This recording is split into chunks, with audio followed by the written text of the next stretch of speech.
I'm going to discuss first the difference between learning outcomes and instructional goals, how they affect the learning aspect of EMS, and what I think is important for the students to learn from that.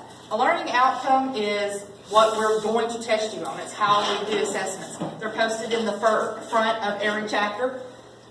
Most of your instructors are going to tell you to use that to study with, because the learning outcomes are what registry tests on. So we definitely want the students to learn a learning outcome. They are testable, they are relatable, they take the knowledge and the skills and the attitudes and combine it all together into one thing. Whereas an instructional goal is what I want you to learn. The learning outcome is what you are going to learn. The learning goal is what I want you to learn.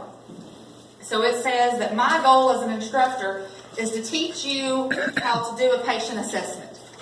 To me, that doesn't mean teach you to do a patient assessment by what the book says. It's to teach you how to take what the book says and combine that with how to do it.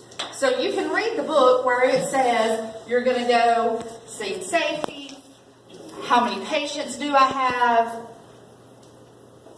what is my mechanism of injury. But my instructional goal is for you to know what each of those are.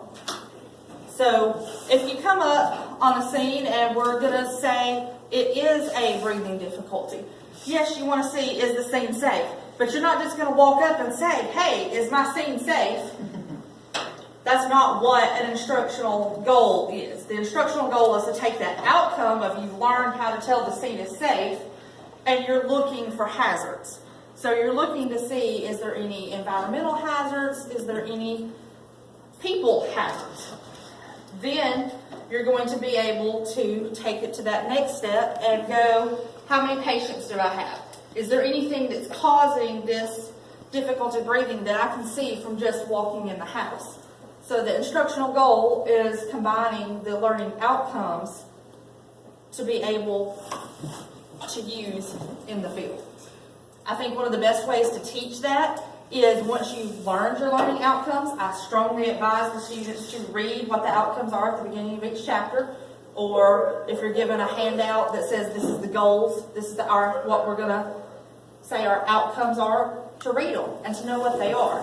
And then I want to test you for situational awareness. I want to put you in a simulated scenario and see, can you take the learning outcomes and my instructional goals, put them together and treat a patient, because that is the end goal of EMS, for the student to be able to treat a patient.